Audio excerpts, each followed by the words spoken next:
getting too comfortable and doing, these evil things, he will say, well, you need your suffering. And he'll put us through suffering. It could be a Great Depression, it could be anything. Okay, I've got somebody on the chat room that's saying Sharia law is a dangerous and sinister thing. It's a doctrine you can examine and reasonably decide that it's dangerous. And they wanted me to ask you about the Sharia's instruction of death to the apostate and how it is embedded in the Islamist culture. And I guess that would be aimed at your father, as we spoke of earlier. And he also says Islamists or Muslims should be socially interrogated and debated about the term brother, sister, and kufr. But at any rate, what? Well, Sharia is very simple. I mean, the whole idea of killing non-believers in Sharia is very obvious. You don't have to be an ex-Muslim to explain that. Just read the Hadith, read Sahih Muslim, read Bukhari, read all of these Islamic texts, holy texts, and you will find that Muhammad massacred non-believers like crazy. He killed all of the Jews in Saudi Arabia. He massacred the whole entire tribe of Banu Qurayza, which was one of the largest Jewish, if not the largest Jewish tribe in all of Arabia. And he did a Holocaust on these people.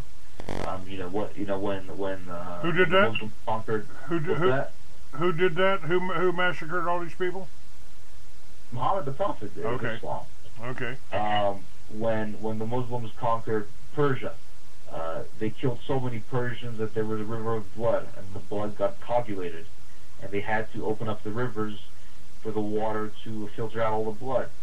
All of these stories are documented within Islamic text. So, if anybody wants to read and educate themselves about these Islamic acts, Islamic laws, they can simply read Sahih Muslim and they can simply read Bukhari, and they will see the obvious violence within Islam.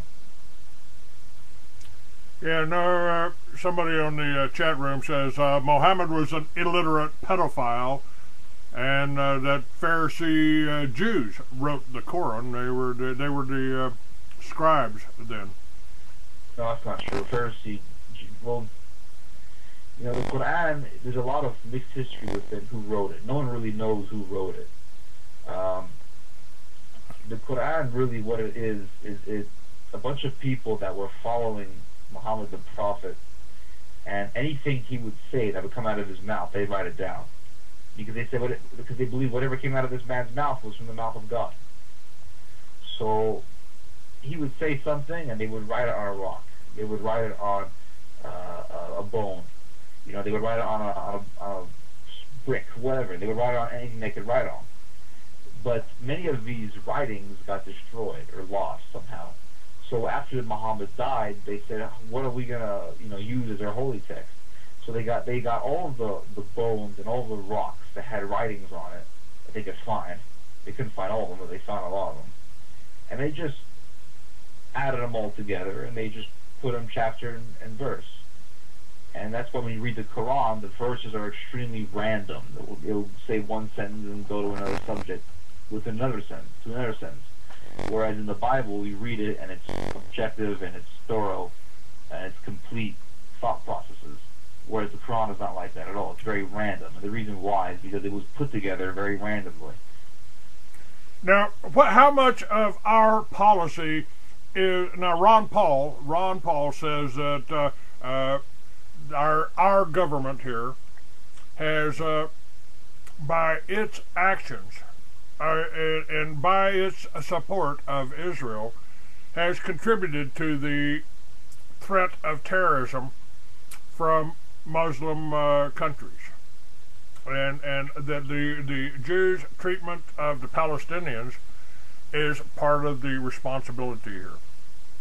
How do you feel about that? Now there are, as I see this, there is almost a religious war going on here between three major religions: Christianity, the Muslim religion, and Judaism. They're followers of the Talmud, not necessarily the Judeo-Christian debacle. Do you see a now? And it looks like our media and people with your mindset want us to go to war with Iraq, with Iran, because, and maybe even Pakistan now. We've done flyovers over Pakistan too. It's like somebody wants this war, and this was predicted by the Masons, who agree with you that Lucifer is the god of this world, don't they? Lucifer is the god of this world. I'm not a Mason, but but let me give you an overview of what I feel about what you just said. Okay. Okay. The war in Iraq. I've never. No weapons of mass destruction. No weapons of mass destruction. Yeah, but I've never praised the war in Iraq. Okay. And for one thing, I think the war in Iraq was a mistake. If you give Iraq democracy, this is what I tell people about it all the time, and there's conservatives who disagree with me on this, and that's fine. The war in Iraq, if you give Iraq democracy, for example,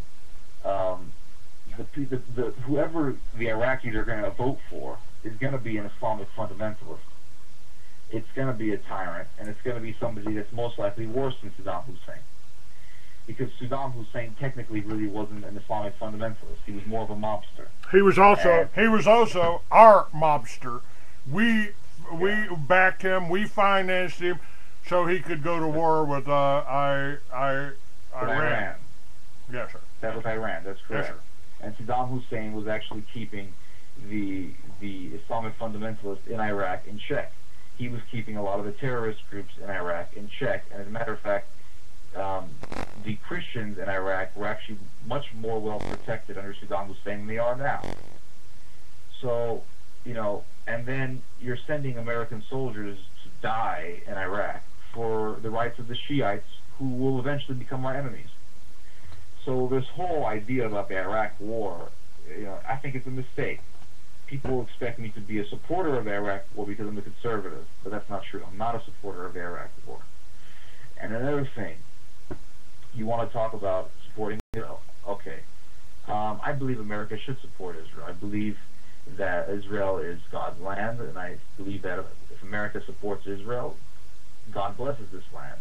And I believe if America turns its back on Israel, God will curse this land. That's what I believe. Israel was originally Israel was a people, not a country, not a piece of geography.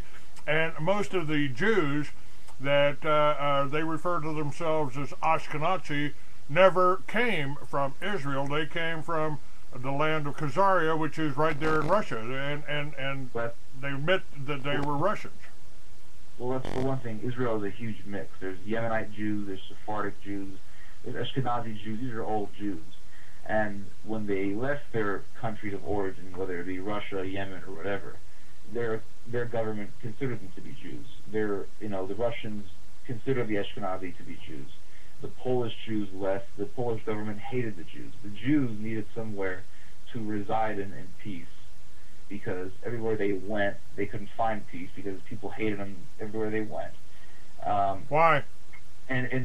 Why? Because they're God's people. And if you look at the you Bible, mean all these Christian countries, Spain, Holland, France, they all hated the Jews because the Jews were God's people. These the Christians, the Christians. I mean, we're the followers of Jesus. We founded these countries. We crossed the Caucasus Mountains. I have no trouble believing that my ancestors crossed the Caucasus Mountains and became called Russians or Germans or Frenchmen or Englishmen. I got no problem believing that we didn't come from Europe, we didn't come from America, we didn't where did we come from? We crossed the Caucasus Mountains, we became called Caucasians. But that's a Christian identity philosophy, part of which Christian identity I think I can agree with. Well, there were Jews in Mexico who were also persecuted as well. Many Jews were persecuted in Latin America.